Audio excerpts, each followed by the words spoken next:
Hi folks, how you doing? It's James JT at the movies, and today we're back for the 10th episode of my Debriefing 007 series, where we're going to take a look at 1977's The Spy Who Loved Me.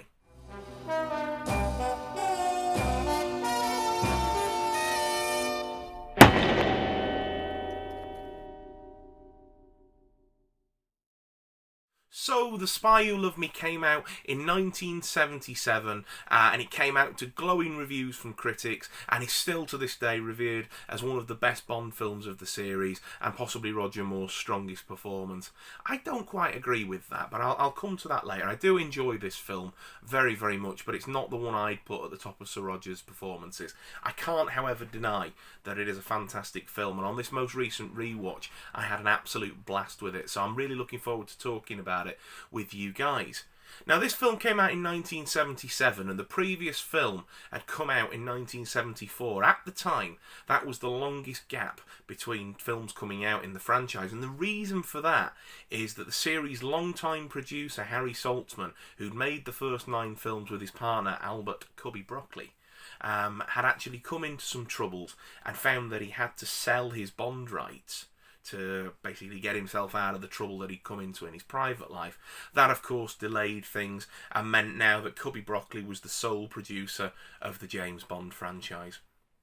Cubby wanted to make sure that when he brought Bond back that he was still the global superstar that he'd come to be, and that the next Bond adventure was the biggest and the best yet. Initially they wanted to bring Blofeld back as a villain, but unfortunately due to the ongoing legal battles with Kevin McClory over the Thunderball controversy, they were unable to do that. Fleming had also made a stipulation when selling the rights that they could use limited bits of the novel from The Spy Who Loved Me, but the overarching main plot of the novel was actually off limits to them. One of the only things that makes it out of the novel is actually the character of Jaws, would you believe? A similar character appears in the book as a sort of an assassin character that's made mention of, which I always find to be really bizarre, that one of the most sort of comedic and sort of almost non-Bond-like elements, although Jaws is admittedly brilliant in this film, actually came from Fleming. I always find that really bizarre.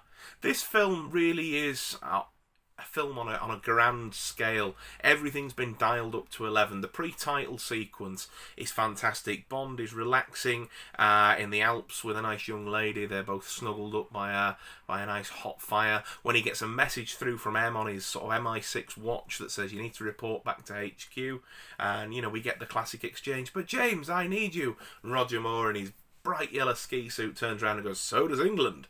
And then he's skiing off down the mountains. Goons are after him. We later learn out in the main plot of the film that those are KGB agents that are on the same mission as Bond from the opposing side, and Bond ends up killing one of the goons there, which becomes a plot point later in the film. But the pre-title sequence ends with Bond skiing off one of the mountains and opening a great big Union Jack parachute as he basically descends into the title sequence. It's a brilliant opening to a really, really great action film.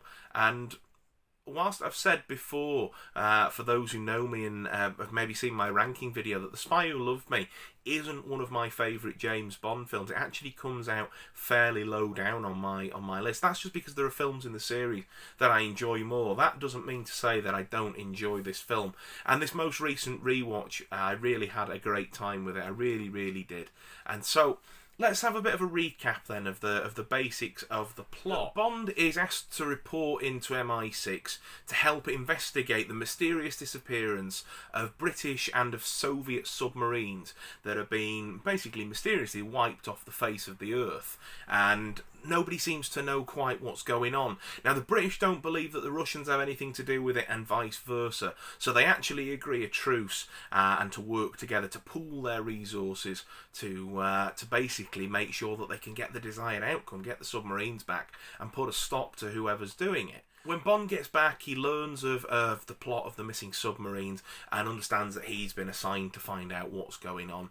That investigation takes him over to Egypt, where he meets up with an old friend who points him in the direction of a gentleman called Max Calber, who has a microfilm, and that microfilm contains important information about a submarine tracking system that other people shouldn't have access to, but seems to have found its way into this chap's hands. It's there that Bond learns that his opposite number, Agent Triple X, this film's leading lady, played by Barbara Bach, is also on the case. And the pair of them are at odds at first and don't really work together. They have a very uneasy alliance. And there's very much a game of sort of like one-upmanship about them. And we're introduced to one of the film's villains at this point, Jaws, played by Richard Keel. And he's a fantastic villain, in this film anyway, Moonraker, which we'll come to next time. Not so much, but in this one I find him to be really menacing and just the right level of comic relief here and there to keep with the lighter tone of the Bond films that they set off with in the 70s. But yeah, he's really great, and the scene where he kills Calber at the pyramids is fantastic. And then I really like the whole sort of Bond and Triple X having to sort of work together, but like I say, trying to one-up each other in the Egyptian ruins, where they're having that interaction with Jaws. They ultimately get away with the microfilm and sort of agree that they're going to work together, though we don't really trust them, and we're pretty sure that Bond's either going to double-cross her or she's going to double-cross Bond.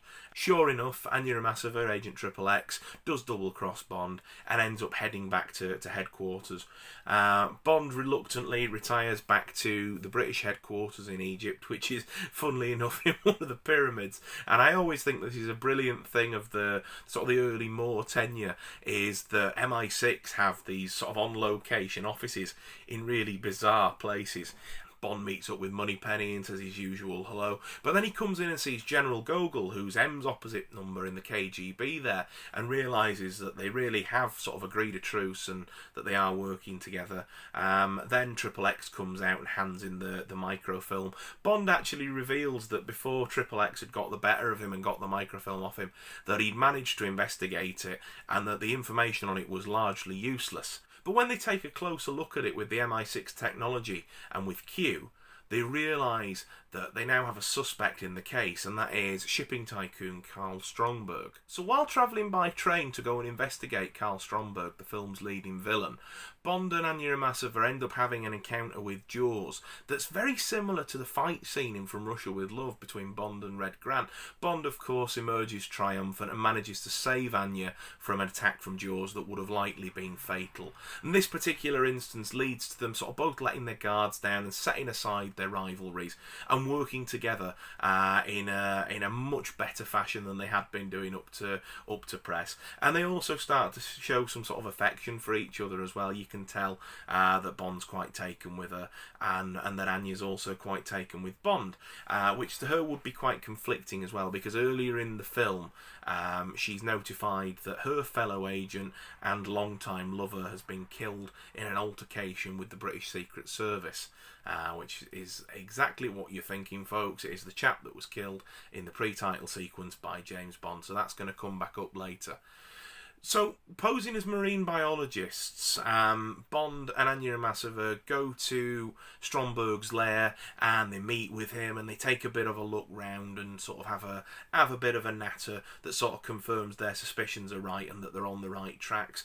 They leave there, and then Jaws and a whole other host of goons working for Stromberg come after them, and there's a guy on a motorbike, Naomi, Mr. Stromberg's personal assistant's there in a sort of weapon-fueled helicopter, and Jaws is in a car chasing them. Bond and Anya Amasova are in their Lotus Esprit, which is this film's Bond car given to them by Q just a few scenes earlier. Bond's able to dispose of them, and in an iconic scene from the franchise, drives the car off a pier, because of course the Lotus Esprit is a submarine. It's absolutely fantastic, is this scene.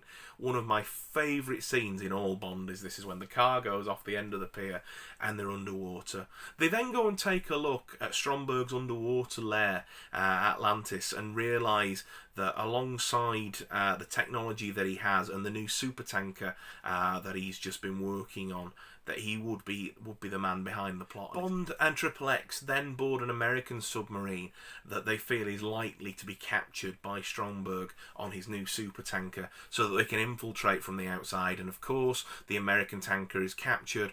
Bond and Triple X do get on board, and all hell breaks loose, and there's a massive battle. And this film is very, very similar in plot and in tone to You Only Live Twice, as is the next film, Moonraker. And it's quite funny because they're all directed by the same person, Lewis Gilbert. The plots really are sort of cut and paste with just a different background scenario. In and amongst all the commotion, Anya is captured and taken back to Atlantis, Stromberg's lair, where Stromberg is keeping her captive.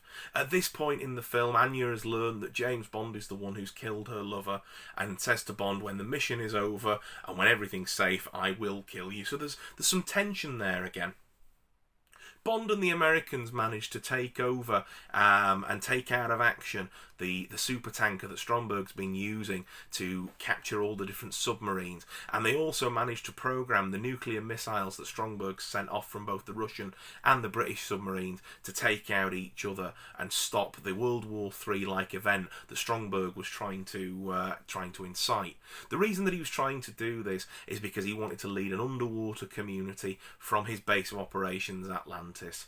It's just a really mad Bond plot, isn't it? Really, really is. It's just absolute lunacy, really. But I suppose it's no different to the Blofeld plots or Goldfinger plots or whatever, from films gone by.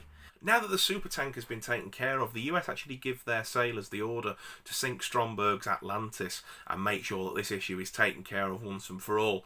Bond, knowing that Anya is on there as Stromberg's hostage, manages to negotiate with the submarine captain to give him some time to get over there and rescue her. Bond gets there and has a fairly lacklustre confrontation with Stromberg, to be fair. They sort of have a bit of a dialogue, he gives the usual sort of villain monologue, and then Bond plays him at his own game and shoots him down sort of the barrel of his own gun, really, and then the bullet gets him in the gut, and that's the end of the villain. There's another interaction with Jaws, where Jaws ends up getting caught on a giant magnet and then ultimately dropped into a shark tank. We then see him wrestling with the shark and then ultimately swimming away at the end of the film, and obviously he comes back in the next film. Bond rescues Anya, and the pair of them escape in Stromberg's own personal sort of like escape submarine pod thing. Anya, once they're in the pod, decides that she's going to kill Bond and pulls a gun on him, but then has second thoughts, and the pair of them sort of decide that they're going to basically share an intimate moment instead. The pod's rescued by the Navy, and the MI6 leads are on there along with the KGB superiors as well. They open up the pod to find Bond and Triple X having an intimate moment, and that's where the film ends. And then there is a god-awful disco version of the Nobody Does It Better theme that plays over the credits. And interestingly enough, the film says that Bond will return in For Your Eyes Only, but he doesn't. He returns in Moonraker. I do like this film, and as I mentioned, it comes out towards the bottom end of my rankings, and that's just simply because I enjoy other films in the series on a subjective level a lot more. I'm certainly not going to turn around and say that this is a bad film, because it's not. It's an excellent film, and it has some brilliant scenes in it. The bit in Egypt, and the sort of the fights with Jaws through the ruins are great, and I love the submarine car. I love Atlantis as a villain base as well. I think that Roger Moore is on peak performance as James Bond here. He really is bringing the A game, and he's settled into the role as well. And I know again it gets talked about with Bonds sort of being on their A game as they get into their third series, like with Goldfinger, with this, and Skyfall, being sort of like critically renowned sort of films, and sort of the actors finding the right balance of playing Bond by their third outing sort of a thing. And that's true of Roger Moore as well in this. He really has settled into it and found the best of both worlds for his portrayal of James Bond. Richard Kiel is fantastic as Jaws, and is the standout villain of the piece. Kurt Jürgens, who plays Stromberg, is very clearly a discount Blofeld, and the fact that they'd written this as a Blofeld comeback story and then were stopped by a legal injunction from Kevin McClory really kind of shows through here. You can see that it's sort of like a would-be Spectre plot, and it's kind of one of them where the villain is just a bit anticlimactic, really, but you've got all these beautiful locations and set pieces and stunts that sort of make up for it in a way. It is a good Bond adventure. It's, I think, as most of Roger Moore's tenure is, really one of those ones that you can just put on a lazy afternoon or an evening and let it wash over you and just enjoy it for what it is. It's not going to be one of the ones that you're going to put on when you want a real hard-edged espionage thriller. And I don't really know what more I can say about it, really. I think it cemented the fact that after Harry Saltzman had left the series and left Covey Broccoli to manage it solely, that Bond wasn't going anywhere anytime soon. As I say, this film got glowing reviews from critics at the time and has gone down in Bond history as one of the best in the series. For me, I would rate this film a 6.5 out of 10.